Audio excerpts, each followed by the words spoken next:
Bonjour à tous et bienvenue dans les petits tips d'Esprit Barbecue. Aujourd'hui, on va essayer de passer en revue l'ensemble des accessoires four à pizza. Alors chez Esprit Barbecue, on travaille beaucoup avec Oni, mais l'objectif aujourd'hui, c'est de vous présenter tous les accessoires, comment ils fonctionnent, et on peut très bien les trouver dans d'autres marques comme Nordic Flame ou d'autres marques que je vous présente par la suite.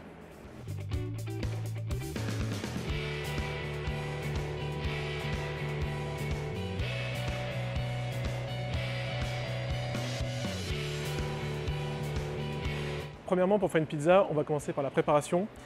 Oni propose un présentoir pour aliments. Vous retrouvez plusieurs bacs inox de différentes tailles qui permettent de mettre tous les ingrédients, salade, chorizo, fromage. C'est assez pratique pour cuisiner plusieurs pizzas pendant une soirée. Ainsi, les invités pourront choisir les aliments qui voudront sur leur pizza et vous faire de la commande. Également pour la préparation de la pâte, on sait que ça peut parfois être une étape compliquée. Certaines marques comme Oni proposent des pâtes déjà préfaites, donc il n'y a plus qu'à les sortir, les étaler et la pizza est prête à partir. L'avantage, c'est que la pâte accrochera moins sur votre pierre à pizza. Une fois que votre pizza est prête, le four est chaud. Accessoire plus qu'indispensable, c'est le thermomètre infrarouge. Le but, ça va être de mesurer la température de votre plaque. Il faut que ce soit au moins à 350 degrés et l'idéal, c'est de monter le plus haut possible. Plus on sera haut, plus la pizza sera cuite rapidement et moins elle aura le temps d'accrocher sur la pierre.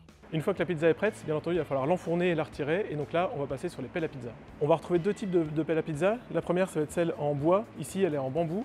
Attention, elle accroche un petit peu plus que les pelles inox.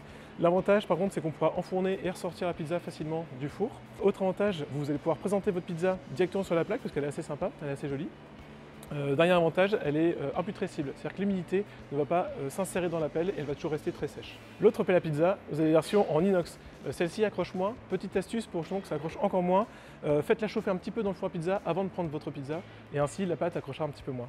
Une chose importante à regarder sur les pelles à pizza, ici le manche est fixe, c'est pas toujours très pratique pour le rangement. On a certaines pelles qui ont le manche rétractable, si on peut venir se replier, ainsi facilite le rangement. Sur certaines pelles, on a le manche qui vient se dévisser, tout simplement, et donc ça facilite aussi le rangement. Ici, on va retrouver une pelle spécifique qui permet de tourner la pizza à l'intérieur du four.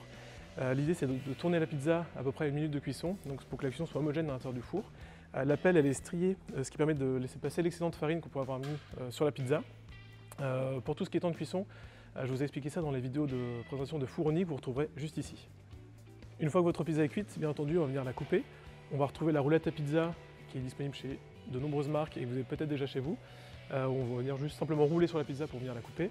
Vous avez aussi le couteau en demi-lune, on va venir presser sur la pizza pour venir couper les parts.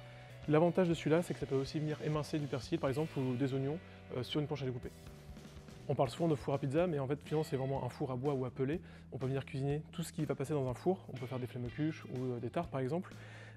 Pour aller un peu plus loin que les pizzas, on va retrouver, par exemple, des plats à lasagne.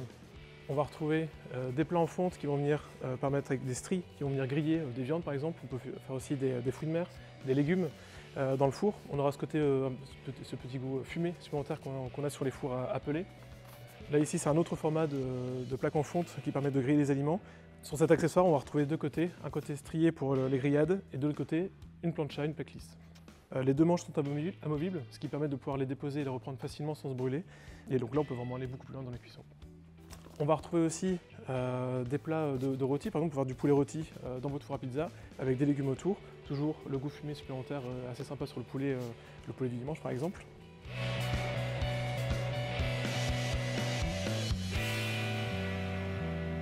Niveau nettoyage, c'est très simple. Vous avez juste besoin d'une brosse longue en inox spéciale pour pierre à pizza. Vous allez venir brosser à la fin de la cuisson un maximum de résidus et vous faites tout sortir par l'avant. Il n'y a vraiment pas besoin de sortir la pierre à pizza du four. Ce que vous allez risquer seulement, c'est de la faire tomber et de la casser.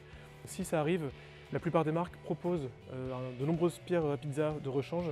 D'ailleurs, avant d'acheter un four à pizza, vérifiez bien que la marque propose des pièces détachées. Vous ne serez pas bloqué un jour si la pierre se casse. Ce qui peut aussi se passer sur la pierre à pizza, c'est des taches de gras qui vont s'accumuler à force de cuisson. Le problème du gras, c'est qu'il va bloquer un peu l'inertie de la pierre réfractaire, mais au bout d'un moment, on peut avoir besoin de la changer.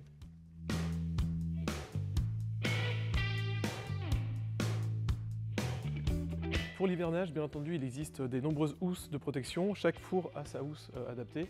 Pour les fours les plus petits, les housses sont assez pratiques car il y a des sangles, ce qui permet de les emmener soit sur votre lieu de vacances, soit chez des amis pour faire une soirée pizza improvisée. Attention, ça c'est des housses qui sont idéales pour protéger de la pluie, de l'humidité. Par contre, ne laissez pas votre four dehors tout l'hiver sans y toucher. Les pierres risquent de s'abîmer quand même. Idéalement, c'est de les rentrer à la maison ou dans le garage. C'est pour ça qu'Oni propose par exemple des dessertes avec roulettes, ce qui permet de bouger facilement votre four et de pouvoir le rentrer ou le sortir si besoin pour l'utiliser. pour un hivernage bien fait, tout simplement une housse et on rentre à l'intérieur. Et voilà pour le tour d'horizon des accessoires pour four à pizza. On a vu pas mal d'accessoires Oni, bien sûr ces accessoires existent dans pas mal d'autres marques. Là je vous ai présenté l'essentiel pour utiliser le four à pizza. Ce qu'il faut retenir aussi, c'est que c'est un four à pizza, mais pas que, on peut aller beaucoup plus loin dans la cuisson de viande, ou de tarte ou bien d'autres choses. D'ailleurs n'hésitez pas à nous dire en commentaire ce que vous avez fait sur votre four à pizza d'un peu original. Et n'oubliez pas de liker cette vidéo et de vous abonner à notre chaîne YouTube. Et à bientôt chez Esprit Barbecue.